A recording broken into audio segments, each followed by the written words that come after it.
Bien, como lo comentamos al principio y en el transcurso del programa, un recorrido fotográfico por la situación de los migrantes latinoamericanos y su paso por México hacia la frontera con Estados Unidos es lo que nos ofrece la exposición La Bestia. Y para profundizar en esta muestra nos acompaña Salvador Zarco Flores, quien es responsable del Museo de los Ferrocarrileros.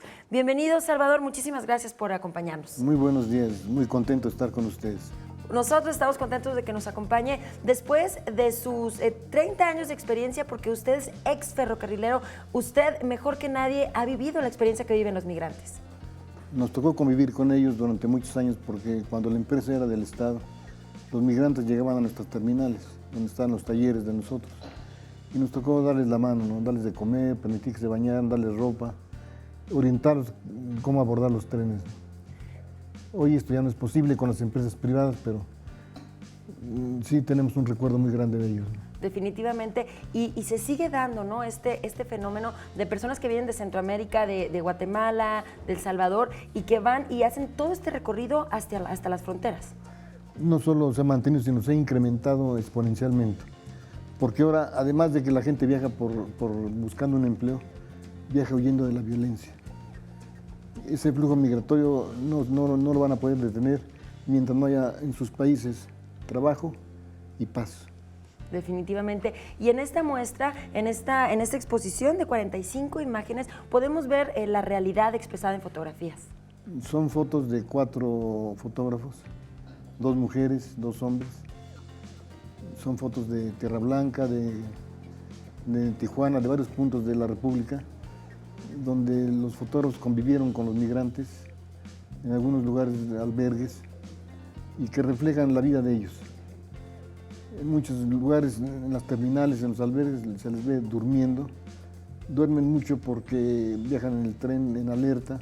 No pueden dormirse, darse el lujo de dormirse a bordo del tren porque la vida les va en ello. Entonces duermen mucho. Porque van sobre la parte superior, precisamente, del tren, o van en los lados, pero no tienen como un lugar en donde poder refugiarse.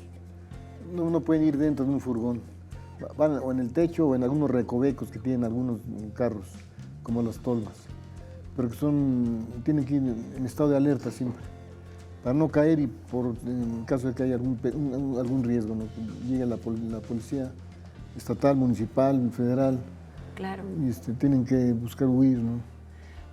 Don Salvador, esto ya forma parte de nuestra cultura y se me hace muy interesante. ¿Se dan cuenta las personas que manejan los trenes, que llevan a bordo a tantas personas? Por supuesto, ¿no? Hay trenes que a veces se descompone la vía y se aglomeran los migrantes.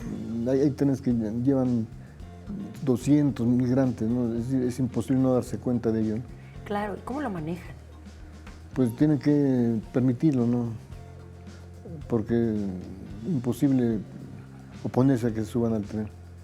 Repito, es un flujo imparable, ¿no? No va a haber muros que detengan ese flujo. Definitivamente, y también hay personas que, se dan cuenta de esta situación y los apoyan, como es el caso de las patronas. Las patronas son un grupo de mujeres en el estado de Veracruz que se han dedicado a auxiliarlos dándoles comida en bolsas. Entonces, ahí en la muestra tenemos una instalación que hizo un diseñador que se llama César Cortés Vega y que está dedicado a ellas, ¿no? Es una gran bolsa con alimentos y tiene colgados unos hilos con tarjetas donde la gente puede mandarse un recado a las patronas. Son cientos de tarjetas ya que están ahí con mensajes de la gente apoyando a las patronas. Muy bien. Queremos organizar un ciclo de conferencias. Vamos a invitar a una de las patronas para que venga a platicar de su experiencia, al padre Solalilde y a otras gentes de las ONGs que apoyan a los migrantes. Definitivamente sería muy interesante sensibilizarnos, ¿no? ante esta vida que es tan actual. Y usted, hoy día, como ya director de este museo, tenemos la oportunidad de vivir esta experiencia para que no se lo pierda la gente. Y es que el problema es nuestro también. Claro. Nuestra gente también migra, también huye de la violencia hoy en día. Hay partes del territorio que están despobladas por esta violencia que está desatada. Entonces el problema es nuestro también. Hay 20 millones de mexicanos en Estados Unidos hoy en día. Entonces el problema es nuestro y están amenazados con expulsarlos. Claro.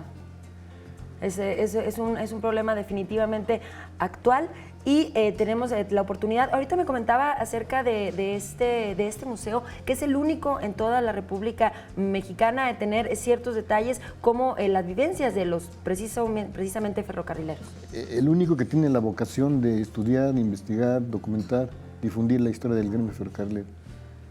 Entonces nos sentimos muy orgullosos de colaborar en esta tarea, porque nuestro gremio tiene mucha historia que hay que dar a conocer y que hay que preservar. Yo les digo a los jóvenes que un pueblo sin memoria histórica es como un árbol sin raíces, que está condenado a morir. Y nuestro gremio no está condenado a morir, vivirá siempre. Definitivamente. Don Salvador, a nombre del equipo de 21 Noticias, de Capital 21, es un orgullo que nos acompañe y nos platique un poquito de su experiencia. E invitamos a todos para que visiten esta exposición en el Museo de los Ferrocarrileros y con esta exposición llamada La Bestia. Muchísimas gracias. Gracias a ustedes, Capital 21. Gracias. Continuamos con más información. Alejandra, vamos contigo.